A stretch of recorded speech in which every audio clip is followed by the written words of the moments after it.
제가 영어로 옆에 affection이라는 그 단어를 같이 넣어놨는데요. 이게 지금 우리 성경에서는 좀 다양하게 번역이 됐어요. 영어로 affection이라는 단어가 이제 다양한 의미로 번역이 됐는데, 항상 이제 번역이 이렇게 다양하게 되면 우리가 이제 성경 공부할 때는 좀 찾기가 힘든 면이 있습니다. 물론 이제 영어 성구 사전으로 찾으면 이제 affection이라는 영어 단어를 놓고 찾기 때문에 뭐 단어를 찾는 게 그렇게 어렵지는 않지만 이제 한글로 찾으면 어려움이 있어요. 왜냐하면 서로 다른 단어들로 번역이 되었기 때문에. 그래서 제 개인적인 생각으론 가능하면 어떤 동일한 영어 단어는 동일한 말로 번역했으면 좋겠지만 꼭 그렇게 할 수 있는 것은 아닙니다. 다른 말로 번역될 수밖에 없는 상황들이 사실 많이 있습니다. 근데 이제 굳이 그런 상황들의 어떤 장점을 꼽자면 한 가지 영어 단어의 다양한 의미를 우리가 또 볼 수 있다는 장점은 있어요, 분명히. 그래서 오늘도 우리가 여러 가지 구절을 통해서 이 affection이라는 영어 단어가 갖는 뜻을 우리가 한글로 여러 가지를 좀 확인해 볼 수는 있습니다. 저희가 예전에 이제 결혼과 가정에서 이 애정에 대해서, affection에 대해서 좀 살펴봤었습니다. 그래서 그땐 열정과 애정이라는 제목으로 살펴봤는데, 저희가 오늘은 물론 어떤 구절들은 비슷한 구절, 같은 구절을 찾아보겠지만 동일한 내용은 아닙니다. 그래서 뭐 연결선상에 있다고 볼 수도 있고, 하지만 동일한 내용은 아니에요. 그래서 먼저 갈라디아서 5장에 보시면 프린트물에 일단 저희가 찾아볼 구절들은 프린트물에 다 제가 기록을 해놨습니다. 그래서 먼저 갈라디아서 5장에 보시면 22절부터 24절에 이제 성령의 열매를 소개하면서 이제 함께 같이 언급하는 것들이 있어요. 22절부터 보면 그러나 성령의 열매는 사랑과 기쁨과 화평과 오래 참음과 부드러움과 선함과 믿음과 온유와 절제니 이 같은 것을 대적할 법이 없느니라. 그리스도께 속한 사람들은 애착들과, 이게 이제 영어로는 affection입니다. 애착들과 정욕들과 함께 육신을 십자가에 못 박았느니라. 그래서 육신을 십자가에 못 박았는데 육신만 못 박은 게 아니라 그 육신이 가지고 있는 애착들과 정욕들을 함께 못 박았대요. 영적으로 성장하기 위해서는 종교를 갖거나 교회에 다니거나 선행을 하거나 어떤 업적을 남기는 것으로는 충분하지 않습니다. 중요한 것은 하나님께서 비추시는 빛 가운데 걷는 것이에요. 진리를 알면서도 행하지 않으면 모르기 때문에 행하지 않는 사람보다 더 큰 책망을 받게 됩니다. 따라서 성경을 읽고 연구하는 것은 어떤 경우에 있어서는 좀 위험한 일일 수도 있습니다. 성령님께서 진리를 보여주시는데도 우리가 계속해서 불순종하는 것은 매우 위험한 일이에요. 다른 사람들이 무엇을 하든 상관없이 우리는 모두 그리스도의 심판석 앞에 서서 그리스도인으로서 이 세상을 어떻게 살았는지에 대해서 하나님께 심판을 받게 될 것입니다. 따라서 우리는 하나님의 은혜가 필요해요, 우리에겐. 단순히 성경에 무엇이라고 써 있는지 아는 것을 넘어서 하나님의 말씀을 우리의 삶에 적용할 수 있는 그런 하나님의 은혜가 필요합니다. 갈라디아서 4장도 보시면 또 affection이라는 단어가 여러 번에 걸쳐서 나오는데 이 affection의 특징을 알 수 있는 그런 구절이라고 볼 수가 있어요. 17절부터 그들이 너희를 열심히 사모하나, 앞에서는 지금 이 affection이라는 단어가 다른 곳에선 애정이라고 번역됐는데 여기서는 지금 애착이라고 번역됐죠. 갈라디아서 5장에선. 근데 지금 4장에선 사모하나, 이렇게 사모라고 번역이 됐어요. 이제 동사형으로 돼 있지만 그러니까 사랑한다는 거죠. 그들이 너희를 열심히 사모하나 좋지 아니하니라. 참으로 그들은 너희가 자기들을 사모하게 하려고 너희를 떼어놓으려 하는도다. 그러나 좋은 일로 열심히 사모함을 받는 것은 내가 너희와 함께 있을 때뿐만 아니라 언제라도 좋으니라. 지금 여기서 이제 affect라고 동사형으로 쓰였죠. 5장에서 쓰인 것과 같은 말이에요, affection. 근데 5장에서는 애착이라고 번역됐고 여기서는 사모한다, 사랑한다, 사모한다 이렇게 번역이 되었습니다. 그래서 오늘 우리는 이제 이 affection에 대해서 좀 살펴볼 겁니다. 먼저 본격적으로 시작하기 전에 이 갈라디아서 5장 24절에 나온 표현을 한번 주목해 봐야 되는데요. 그리스도께 속한 사람들이라는 표현이 나와요. They that are Christ. 그래서 그리스도께 속한 사람들. 성경은 여러분이 예수 그리스도를 여러분의 개인의 구원자로 받아들이면 하나님께서 여러분 안에 거하시기 위해서 들어오신다고 말씀하고 있습니다. 주님께서는 여러분 안에 들어오시고 동시에 여러분을 그리스도의 몸 안으로 집어넣어 주십니다. 그러면 여러분은 영원히 예수 그리스도께 속한 사람들이 돼요. 그래서 여기서 그리스도께 속한 사람들은 구원받은 사람들을 의미합니다. 예수님을 모셔드린 사람들. 예수님을 모셔드리면 성령님께서 들어오셔서 그 사람을 성령님 안으로 집어넣어 주시는 거죠. 그래서 그 사람들이 그리스도께 속한 사람들이요. 그래서 여러분이 알건 모르건 아니면 실감하건 실감하지 못하건 인정하건 인정하지 않건 상관없이 예수 그리스도의 사역의 결과로 인해서 여러분이 구원받게 되면 여러분의 애착들과 정욕들은 십자가에 못 박히게 됩니다.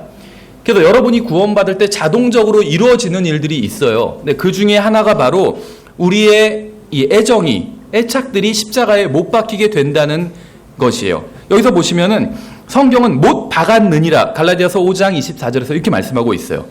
그리스도께 속한 사람, 우리죠. 구원받은 사람들은 애착들과 정욕들과 함께 육신을 십자가에 못 박을 것이니라 이렇게 되어 있지 않고 못 박았느니라 과거형으로 되어 있다는 것이죠. 여러분은 그리스도께 속한 사람들입니까? 만일 여러분이 그리스도께 속한 사람들이라면 여러분은 애착들과 정욕들과 함께 육신을 십자가에 못 박았어요. 하나님께서 그렇게 하셨다는 겁니다. 그런데 문제가 무엇일까요? 하나님께서는 우리의 육신과 애착과 정욕들을 십자가에 못 박으셨는데 로마서 6장에 의하면 문제는 우리는 그것을 인정하지 않는다는 겁니다. 우리는 우리의 육신이 십자가에 못 박혔다는 사실을 인정해야 돼요. 왜냐하면 하나님께서 그렇게 말씀하셨기 때문에 하나님께서 말씀하신 것을 우리는 그대로 인정해야 됩니다. 우리의 육신이 죄에게는 죽은 자요 하나님께는 산 자로 여겨야 됩니다. 우리의 문제는 우리가 이러한 존재로 만들어졌다는 것이 아니에요. 우리가 지금 이 상태로 만들어졌다는 것이 문제는 아니라는 거예요. 무슨 말이냐면 우리가 지금 구원 받았음에도 불구하고 많은 문제들을 가지고 있죠. 그래서 우리의 문제는 우리가 그런 많은 문제들을 가지고 있는 이 육신 안에 있다는 것, 이것이 단순히 문제는 아니라는 겁니다. 그리스도인의 문제는 존재의 문제가 아니에요. 존재의 이유를 알기 때문에 존재의 문제는 아니라는 것이죠.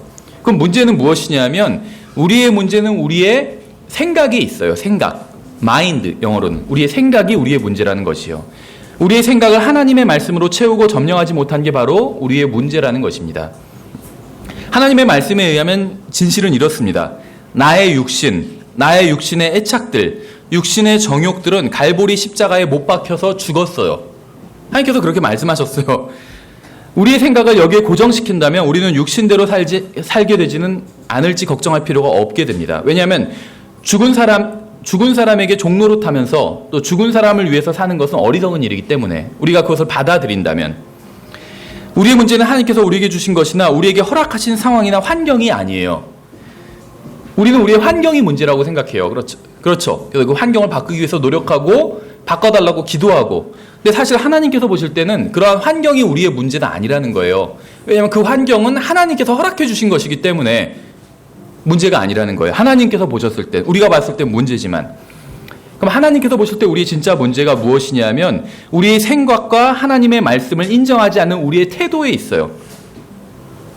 우리의 생각을 바꾸지 않고 하나님의 말씀을 인정하지 않는, 하나님께서는 우리의 애착들이 십자가에 못 박혀 죽었다고 말씀하셨는데 우리가 그것을 인정하지 않는 우리의 잘못된 태도가 우리의 문제라는 것이 하나님께서 보셨을 땐 우리의 상황이 아니라, 우리가 방금 살펴본 갈라디아서 4장에 의하면 잘못된 애정이 있어요. 잘못된 애정.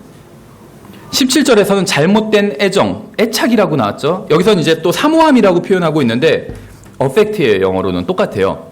그래서 잘못된 애정이 있다고 그러고 18절에서는 좋은 애정이 있다고 얘기하고 있어요. 그렇죠. 사모하나 좋지 아니하니 이렇게 얘기하고 있잖아요. 무슨 말이냐면 이 애정이라는 것, affection이라는 것은 가치 중립적인 겁니다. 나쁜 것도 아니고 좋은 것도 아니고 무색, 무취와 같은 그런 거라는 거예요. 그래서 좋은 것에 애정을 가지면 좋은 것이고 나쁜 것에 애정을 가지면 나쁜 것이에요. 먼저 애정이 무엇인지에 대해서 조금 살펴보고 이제 다음으로 우리가 무엇에 애정을 두어야 되는지에 대해서 살펴보도록 하겠습니다. 이 애정은 생각과 관련이 있어요. 그래서 이 애정이란 단어가 나오면 문맥에서 이 생각과 관련된 것들이 반드시 나옵니다. 마인드, 생각과 관련된 것들이 나와요. 이 애정은 자연적인 본능과는 좀 다릅니다. 애정은 열정과는 달라요. 패션과는 다릅니다.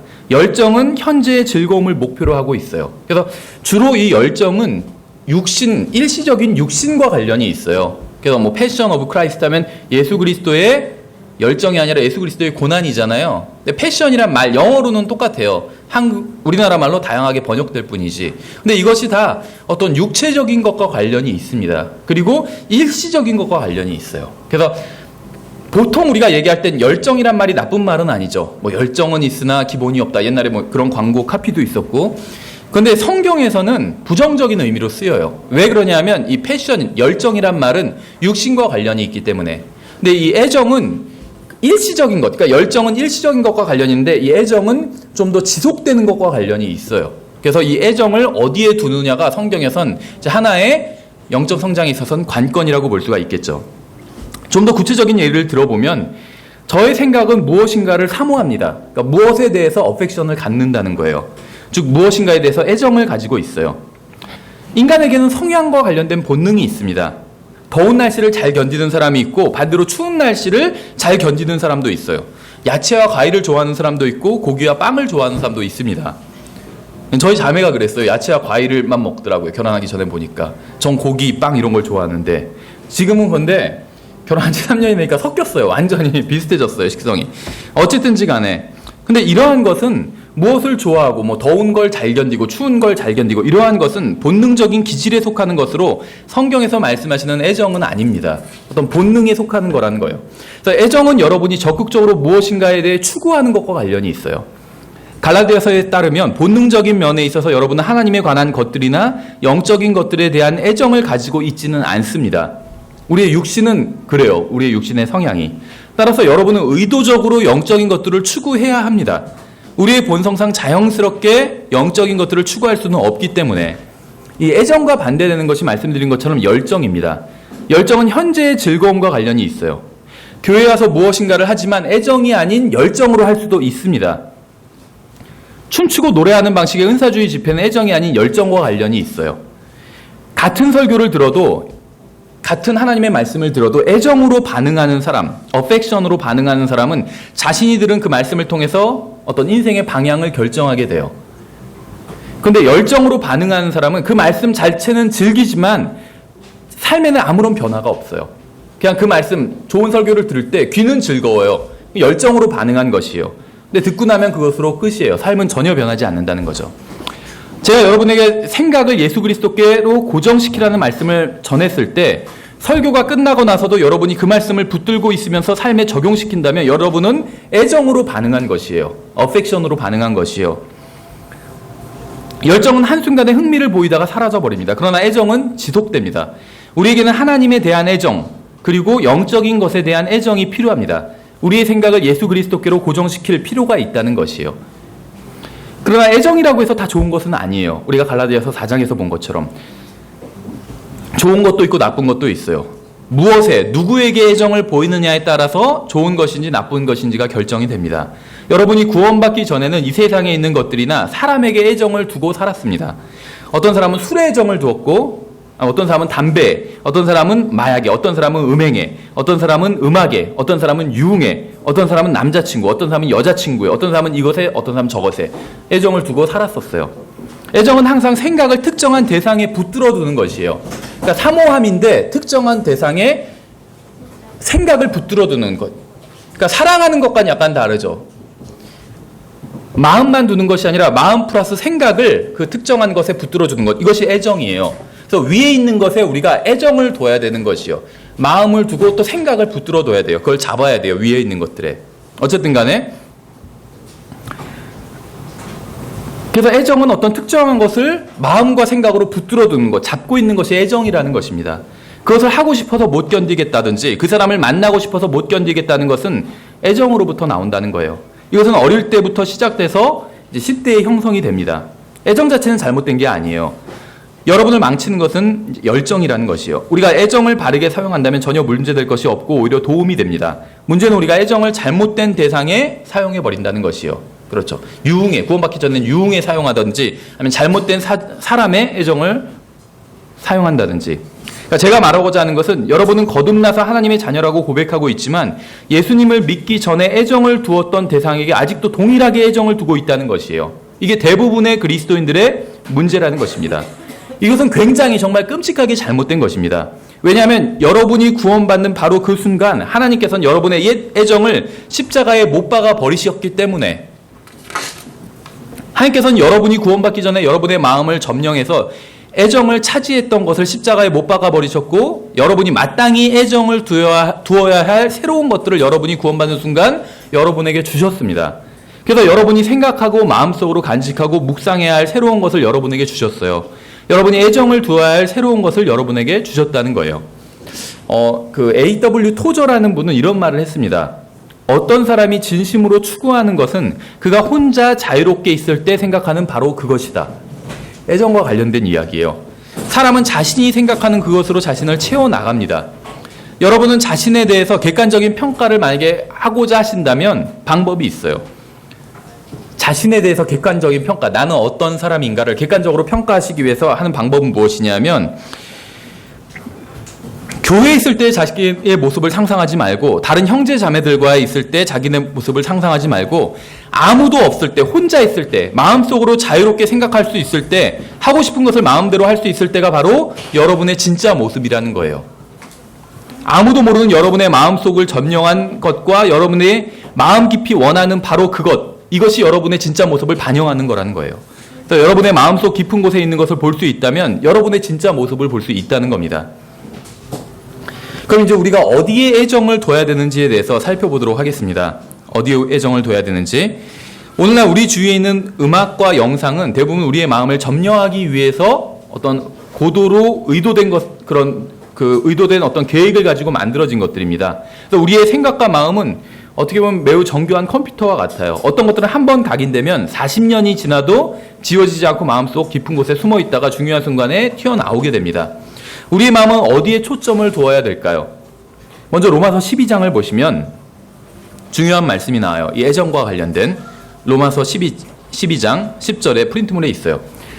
형제의 사랑으로 서로 친절하게 애정을 가지고 서로 먼저 존중하며. 그래서 우리가 어디에 애정을 둬야 되냐면 형제 자매들에게 애정을 둬야 된다고 말씀하고 있어요. 그래서 교회에서 형제 자매들끼리 어떻게 대해야 되는지 사랑으로 대해야 되는데, 친절하고 먼저 존중하면서 대하래요. 서로가.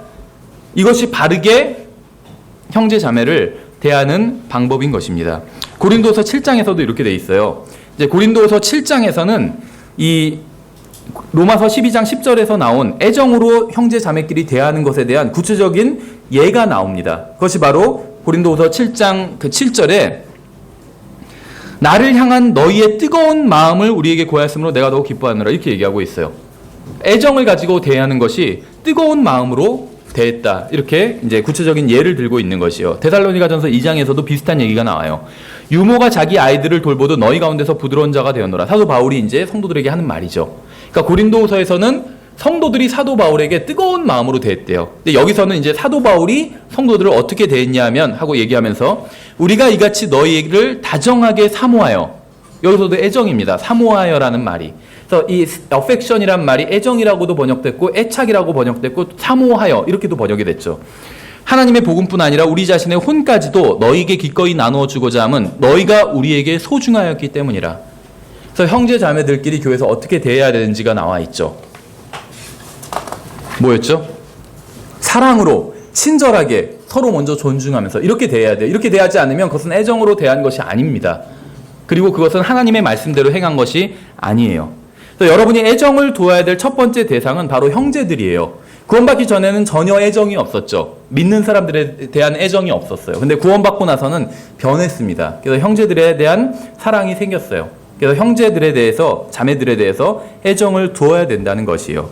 여러분은 형제 자매를 사랑해야 됩니다. 우리가 특정한 대상에 애정을 두어야 하는데 그 대상이 바로 그리스도 안에 있는 형제 자매들이라는 것이에요. 그래서 형제 자매들을 지속적으로 사랑해야 된다는 것이에요. 여러분의 마음속에 형제 자매들에 대한 애정이 있다면 여러분이 다니는 교회는 훨씬 더 좋은 교회가 될 겁니다. 여러분은 하나님을 더 기쁘시게 해드릴 거예요. 그리스도의 심판석에서 주님께 더 많은 칭찬과 상급을 받게 될 겁니다. 만약에 여러분이 형제 자매들에 대해서 애정을 가지고 있다면. 가장 비참하고 슬픈 사실이 무엇인지 아세요? 우리의 생각과 마음이 형제 자매들로 가득 차 있는 것이 아니라 쓰레기 같은 것들로 가득 차 있다는 거예요. 우리는 어떻게 먹고 살 것인지, 이 세상에서 얼마나 또 잘 나가야 될 것인지, 다른 사람들과의 경쟁에서 어떻게 승리해야 하는지에 대해서 생각하느라 그리스도 안에 있는 형제 자매들에 대해서는 생각할 여유가 조금도 없다는 거예요.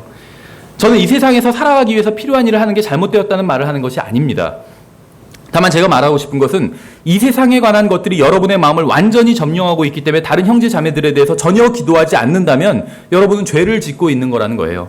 왜냐하면 여러분이 형제 자매들에게 애정을 두어야 하는데 여러분의 마음속에 있는 이 세상에 관한 것들이 그것을 막고 있기 때문에 어떤 사람들은 이 세상의 어떤 정치적인 문제로 마음을 가득 채우기도 합니다. 이란, 이라크, 아프가니스탄 전쟁, 시리아에서 전쟁, 아니면 북핵 문제 이런 거, 아니면 누가 대통령이 될 것인지, 누가 정권을 잡을 것인지, 좌파가 잡을 건지, 우파가 잡을 것인지 이런 거, 이런 문제로 생각과 마음을 가득 채워요. 저는 그리스도인은 이러한 주제에 대해서 생각하거나 말하면 안 된다는 얘기를 하는 것이 아닙니다. 여러분이 형제 자매들에 대해 충분히 기도하고 있다면 이러한 주제에 대해서 생각해도 돼요. 여러분은 형제 자매들에게 합당한 애정을 주어야 됩니다. 여러분이 형제 자매들에게 합당한 애정을 주고 그들을 위해서 기도하고 여러분이 받은 영적 은사를 가지고 그들을 섬긴다면 나머지 시간에 이 세상에서의 문제들을 생각해도 그것은 전혀 죄가 아니에요. 이 세상에는 온갖 간교한 죄가 가득합니다. 간교한 죄들. 무슨 말이냐면 여러분이 성경 구절을 들어서 이것은 죄라고 단정지을 수 없는 모습으로 위장한 그러한 죄들이 많다는 거예요. 예를 들면 간음, 그거는 성경 구절 떠올리지 않아도 죄라는 걸 알죠. 그렇죠. 도둑질, 음행 다 죄라는 걸 알아요. 성경 구절 찾아볼 필요도 없어요. 살인 다 죄라는 걸 압니다.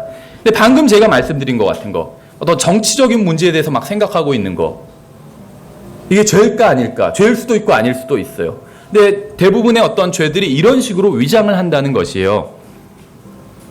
그래서 어떤 것들은 죄가 아닌 모습으로 접근을 합니다. 그러나 하나님께서 마땅히 하라고 하신 일을 하지 못하게 막는다면 그것은 죄라는 거예요. 제가 여러분을 위해서 기도하는 것보다 축구 경기에 더 관심을 갖는다면 축구 경기에 관심을 갖는 것은 저에게 있어서는 죄가 된다는 것이에요. 저는 축구 경기를 관람하는 게 모든 사람들에게 죄라는 말을 하는 게 아닙니다. 그것으로 인해서 형제들에게 애정을 두라는 하나님의 말씀대로 살 수 없다면 그게 죄라는 거예요. 축구 경기를 관람하는 것은 죄가 아니지만 그것으로 인해서 형제 자매들을 위해서 기도할 시간이 없다면 그게 죄라는 겁니다. 우리의 마음은 그리스도 안에 있는 형제 자매들에게 있어야 됩니다. 우리 교회에 왔다가 떠난 수많은 형제 자매들이 있어요. 그들이 왜 떠나갔는지 아세요? 여러 가지 이유가 있겠죠. 우리가 그들을 위해서 합당한 애정을 갖지 않았기 때문에 떠난 경우들도 많다는 겁니다. 우리가 그들을 위해서 기도해 주지 않았기 때문에, 우리가 우리를 위해서 기도하는 것처럼 그렇게 그들을 위해서 기도해 주지 않았기 때문에. 하긴 했죠. 어떤 경우에 형식적으로도. 근데 우리를 위해서 간절히 기도하는 것처럼 그렇게 기도하지 않았기 때문에. 우리의 기도 목록이 전부 우리 자신을 위한 것이었고 그들을 위한 것은 없었기 때문에 떠났을 수도 있다는 거예요. 그들을 위해 기도하는 것이 없기 때문에 주님께서 응답해 주실 것도 없다는 거예요. 주님께서는 교회를 떠난 사람들을 위해서 기도하는 사람이 있으면 그 기도에 응답해서 떠난 형제의 마음을 어루만져 주시고 움직여 주셔서 교회로 돌아오게 하려고 하셨지만 아무도 떠난 형제 또 실족한 형제를 위해서 기도하지 않기 때문에 응답해 주실 것도 없다는 그런 경우가 있을 수 있다는 거예요. 왜 우리가 다른 형제 자매들을 위해서 기도하지 않는지 아세요? 우리의 마음을 가득 채우는 게 우리 자신이기 때문이에요. 나 자신에 대해서 생각하고 나에게 필요한 것, 나에게 유익한 것, 내 집, 내 직장, 내 차, 내가 좋아하는 것, 나에게 중요한 것만 생각하고 그것을 위해서만 기도하기 때문에 다른 형제 자매들에 대해서 기도할 시간이 없는 겁니다. 저는 집이나 직장이나 직업을 위해서 기도하는 게 잘못된 거라고, 죄라고 말하는 것이 아닙니다. 이러한 것들로 인해서 합당한 애정을 주어야 할 사람들에게 애정을 주지 못한다면 그것이 바로 죄라는 말을 하는 겁니다. 그래서 첫 번째, 우리가 무엇에 애정을 둬야 되냐면 다른 형제 자매들에게 애정을 둬야 되고, 두 번째, 우리가 애정을 둬야 될 대상은 자기의 남편과 아내에게 애정을 둬야 됩니다. 성경에 보면 디모데후서 3장에서 이렇게 말씀하고 있어요. 또한 이것을 알라. 즉 마지막 날들에 위험한 때가 이르리라. 사람들이 자기를 사랑하며 탐욕을 부리며 자랑하며 교만하며 신성 모독하며 부모에게 불순종하며 감사하지 아니하며 거룩하지 아니하며 본성의 애정이 없으며 협정을 어기며 거짓 고사하며 절제하지 못하며 사나우며 선한 자들을 멸시하며 이렇게 말씀하고 있죠. 여기서 본성의 애정이라는 말을 사용하고 있는데 이게 무엇인지는 로마서 1장을 보면 알 수 있어요. 제가 길게 인용해 놨는데 시간이 없으니까 다 읽어보지는 않지만 이 로마서 1장에서는 이제 애정에 대한 21절부터 32절까지가 애정에 대한 설명을 하는 문맥입니다. 물론 애정에 대한 설명만 하는 것은 아니에요. 하지만 애정에 대해서 언급하고 있는데 함께 쓰이고 있는 말들을 보면 자기들의 상상 속에서 어떤 생각에 대한 말씀을 하고 있고 또 어리석은 마음에 대한 말씀도 하고 있어요. 또 마음의 정욕, 또 수치스러운 애정이라는 표현도 쓰고 있어요. 버림받은 생각이라는 표현도 쓰고 있고, 그래서 애정이 마음과 생각과 관련이 있다고 제가 말씀을 드렸죠. 애정에 대한 문맥을 찾아보면 이런 것들이 대부분 나와요. 그런데 로마서 1장을 통해서 우리가 이 본성의 애정이 무엇인지 알 수 있어요. 그것은 무엇이냐면 로마서 1장에 의하면 이 본성의 애정이란 남자는 여자와 함께 짝을 이루고 여자는 남자와 함께 짝을 이루려는 것, 이것이 본성의 애정입니다. 그런데 이것을 이제 앞에 디모데후서 3장에서는 마지막 때에는 이 본성의 애정이 없다, 사람들에게서, 이런 말씀을 지금 하고 있는 것이죠. 성경은 마지막 때의 특징으로 사람들에게 본성의 애정이 없는 것을 꼽고 있습니다. 이것은 사람들이 자녀들을 사랑하지 않거나 어머니를 사랑하지 않거나 애완동물을 사랑하지 않게 된다는 의미가 아니에요. 마지막 때에 사람들에게서 본성의 애정이 사라진다는 말은 동성연애자들이 많이 등장한다는 말일 수 있겠죠. 하나님께서 남자에게 주신 본성의 애정은 여자를 사랑하고 여자에게 주신 애정을 갖는 겁니다. 여자에게 애정을 갖는 거예요. 여자에게 주신 본성의 애정은 남자를 사랑하고 남자에게 애정을 갖는 것이에요. 구원받은 모든 형제들의 애정은 자신의 아내에게 있어야 됩니다. 구원받은 우리에게 이제 이것을 적용해 보면 우리의 애정, 형제들의 애정은 아내에게 있어야 돼요. 이것이 하나님 앞에서 선한 것입니다. 아내를 생각하고 돌보고 도와주고 보호하고 아내를 위해서 기도해야 돼요. 이것이 애정을 가지고 있는 것이 아내에 대해서. 근데 예를 들면 어떤 음란한 영화나 TV 프로그램이나 영상이 무엇이 문제일까요? 오늘날 굉장히 많이 있잖아요, 그런 것들이. 그러한 것들의 문제는 하나님의 말씀대로 자신의 아내에게 합당한 애정을 두는 것을 방해한다는 것이에요. 여러 가지 문제가 있지만 가장 큰 것이. 그러한 것들의 문제는 자신의 아내가 아닌 다른 것들에 잘못된 열정을 갖게 만든다는 겁니다. 자매도 자신의 남편에게 합당한 애정을 보여야 돼요. 남편에게 합당한 애정을 보인다는 것은 하나님의 말씀대로 남편을 대한다는 것입니다. 하나님께서는 자매들에게 남편에게 순종하라고 말씀하셨어요. 자신의 눈에 옳지 않게 보여도 그 말에 따르는 것이 바로 순종입니다. 자기 눈에 옳게 보여서 따르면 그건 순종이 아니에요. 그건 누구나 다 아는 거예요. 또 어떤 분들 그런 질문을 하시더라고요. 남편에게 순종해야 된다고 하니까 그러면 남편이 잘못된 것을 얘기할 때도 순종해야 되냐고. 그때 순종이 필요한 거예요. 질문이 잘못된 질문이에요. 그때 순종이 필요해요. 남편이 바른 걸 얘기하면 무슨 순종이 필요해요? 그게 바른 건데. 잘못되고 맞지 않아 보이는 것을 얘기할 때 순종하는 게 그게 진정한 순종이에요. 그럼 잘못된 것을 해야 되냐? 하나님께서 그건 책임져 주실 거예요. 하나님께서 그렇게 하라고 하셨잖아요. 그렇죠. 자신의 눈에 옳지 않게 보여도 그 말에 따르는 것이 바로 순종이에요. 결혼한 자매들이 가장 빈번하게 짓는 죄는 자신의 남편에게 순종하지 않는다는 겁니다. 그러니까는 자매님들이 자기의 신앙을 체크할 수 있는 방법은 가장 쉬운 방법이 있어요. 무엇이냐면 남편에게 내가 얼만큼 순종하는가. 그만큼 예수님께 순종하는 거예요. 남편에게 순종하는 만큼 예수님의 남편이 구원받았든 구원받지 않았든 상관없어요. 주님 안에 있던 주님 밖에 있던 상관없어요. 내가 남편에게 순종하는 만큼 내가 주님께 순종한 거예요. 난 남편에게 순종은 안 하지만 주님께는 엄청 순종하고 있어요. 이거는 거짓말이에요. 결혼 과정에 자세히 나와 있어요. 나중에 한번 읽어보세요. 남편에게 순종하지 않고 자기 마음대로 하고자 한다는 게 가장 큰 문제입니다. 자매님들의. 남편이 뭐라고 하든 상관없이 자기가 원하는 대로 하겠다는 자매들이 있어요. 자기가 원하는 대로 하겠다는 자매는 완전히 미안한 말이지만 제정신이 아닌 거예요. 왜 그런지 아세요? 하나님의 말씀을 완전히 무시하겠다는 것이기 때문에 그래요. 하나님의 말씀을 무시하고 그분의 말씀에 순종하지 않는 사람은 그 누구라 할지라도 제정신이 아닌 겁니다. 자기 마음대로 사는 여자를 이 세상에서는 어떻게 볼지 몰라도 하나님 앞에서는 가장 비참한 사람이라고 평가하고 있어요. 왜냐하면 하나님께서 여자를 그렇게 살라고 만들지 않으셨기 때문에. 여자를 자기 마음대로 살라고 만드신 것이 아니에요.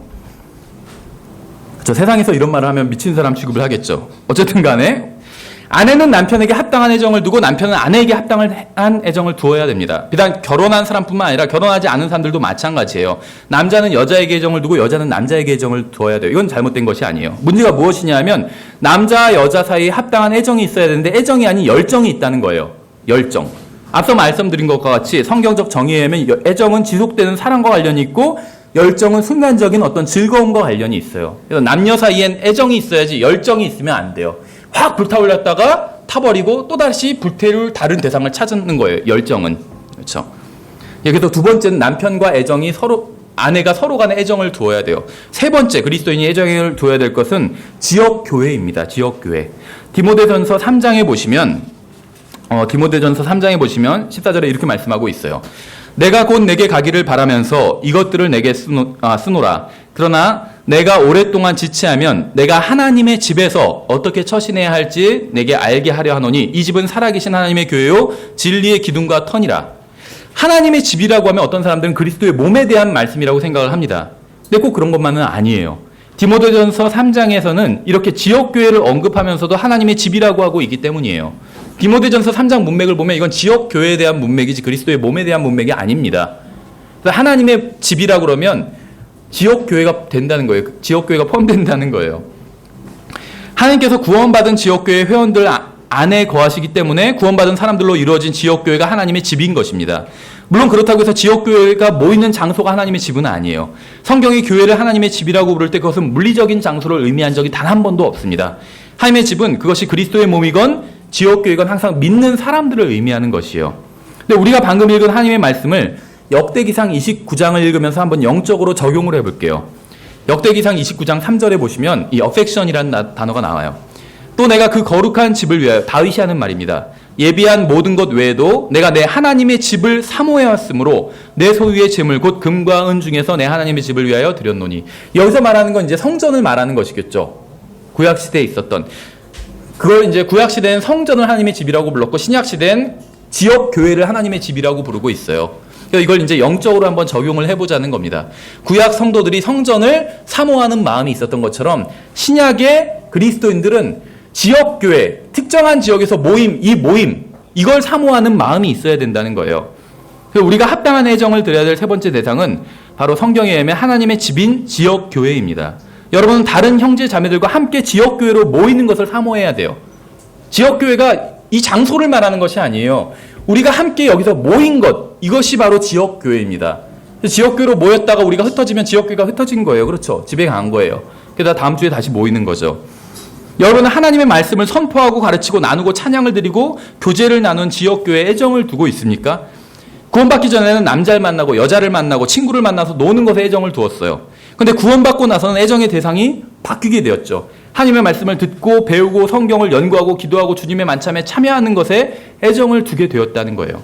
저는 교회에 나오지 않는 형제 자매들이 교회에 나오게 해달라고 기도하지 않아요. 그건 본질적인 것이 아니에요. 그들에게 교회에 대한 애정이 생기게 해달라고 기도를 합니다. 그게 본질적인 거예요. 그들이 단순히 교회에 나오게 되는 것이 아니라 그들이 교회를 사랑하게 해달라고 기도하는 것. 이것이 본질적인 거라는 거예요. 본문에서 다윗은 하나님의 집을 사모해서 자신의 소유물을 하나님의 집을 위하여 드렸다고 하고 있습니다. 그렇죠. 자기의 재물이 있는 곳에 마음이 있다고 말씀하고 있잖아요. 성경에선. 어떤 사람은 다윗이 하나님의 집을 사모했기 때문에 부자가 되었다고 한 사람도 있어요. 그런데 이것은 신약의 진리와는 관련이 없어요. 하나님을 잘 믿는다고 해서 부자가 되는 것도 아니고 잘못 믿는다고 해서 가난하게 되는 것도 아닙니다. 소유한 재물과 신앙은 비례하지 않습니다. 여러분이 교회에 열심히 나온다고 해서 하나님께서 여러분을 부자로 만들어주지는 않으실 거예요. 하나님께서 관심을 갖고 계신 것은 여러분이 얼마나 많은 재물을 소유했는지가 아니라 여러분의 마음이 얼마나 바른가입니다. 주님께서는 여러분의 재물보다 여러분의 태도에 더 관심을 갖고 계세요. 다윗은 재물이 아닌 하나님의 집에 애정을 두었습니다. 신약적으로 적용을 한다면 지역교회 이 모임의 애정을 두었다는 것이에요. 그리고 하나님께서는 그에게 재물을 주셨어요. 그의 애정은 재물이 아닌 하나님의 집에 있었기 때문에 그는 하나님께서 자신에게 주신 재물을 다시 하나님의 집을 위해서 드렸습니다. 여러분이 교회에 오면서 무엇인가 이득을 얻으려고 생각했다면 여러분은 결코 아무것도 얻지 못할 겁니다. 왜냐하면 여러분의 동기가 잘못되었기 때문에. 우리는 왜 하나님의 집에 애정을 두어야 될까요? 그 이유는 분명합니다. 왜냐하면 하나님의 집은 하나님께서 거하시는 곳이기 때문에. 두세 사람이 내 이름으로 모이면 나도 그들 가운데 있겠다고 말씀하셨잖아요. 우리가 지역교회로 모이면 하나님께서 그곳에서 경배를 받으시고 함께 해주시는 것이에요. 그렇죠? 여기서 우리가 애정을 둬야 될 세 번째 대상은 지역교회라는 것이 하나님의 집인 지역교회. 네 번째 대상은 바로 골로새서 3장에 나와 있습니다. 골로새서 3장 1절부터 2절 보시면 그러므로 너희가 그리스도와 함께 일으켜졌거든 위에 있는 그것들을 추구하라. 위에 거기에는 그리스도께서 하나님 오른편에 앉아 계시느니라. 위에 있는 것들에 너희의 애착을 두고 땅에 있는 것들에 두지 말라. 성경은 여러분에게 위에 있는 것들에 애착을 두라고 말씀하고 있습니다. 하나님께서는 여러분의 생각을 강제로 바꿔주지는 않으실 거예요. 강제로 여러분이 바른 생각을 하도록 하지도 않으실 겁니다. 강제로 여러분이 바른 것을 원하도록 만들지도 않으실 것이에요. 다만 여러분 여러분에게 어디에 애정을 둬야 되는지 말씀하고 계세요. 하나님께서는 두라, 애정을 두라고 말씀하고 있어요. 이것은 여러분이 해야 될 일입니다. 그렇죠. 저는 책상 위에 제 책을 둘 수도 있고 장롱 속에 넣어둘 수도 있어요. 그건 저에게 달려있는 문제죠. 제 책을 어디에 두느냐는. 하나님께서는 여러분의 생각과 애정을 예수 그리스도께 두라고 말씀하고 있습니다. 이것은 여러분이 해야 할 일이에요. 왜냐하면 여러분의 생각과 애정은 여러분의 것이기 때문에. 우리는 무엇에 우리의 애정을 두어야 하는지 살펴봤습니다. 저는 여러분 한 사람 한 사람이 구원받았는지 아닌지 모릅니다. 그러나 확실히 말할 수 있는 것은 여러분이 이러한 것들 중에 하나에라도 애정을 두지 않는다면, 예수 그리스도께 애정을 두지 않고 지역교회에 애정을 두지 않고 남편과 아내에게 애정을 두지 않고 다른 형제 자매들에게 애정을 두지 않는다면 여러분은 그 부분에 있어서는 마귀만큼 세상적인 거예요. 여러분이 구원받았다 할지라도 이러한 것에 애정을 두지 않는다면 여러분은 불 가운데서 구원받은 것이고 그리스도의 심판석에서는 아무것도 받을 것이 없게 될 것입니다. 어떤 사람은 자신은 구원받았지만 이러한 것에 동의하지 않는다고 그래요. 그 사람이 왜 하나님의 말씀에 동의하지 않는지 아세요? 그 사람이 구원받았을지 모르지만 그 사람의 생각이 비참할 정도로 극도로 잘못되었기 때문이에요. 하나님께서는 이러한 것에 애정을 두라고 말씀하셨는데 누군가는 이러한 것에 애정을 두지 않겠다고 한다면 과연 누가 옳은 것인지는 자명하다는 것이죠.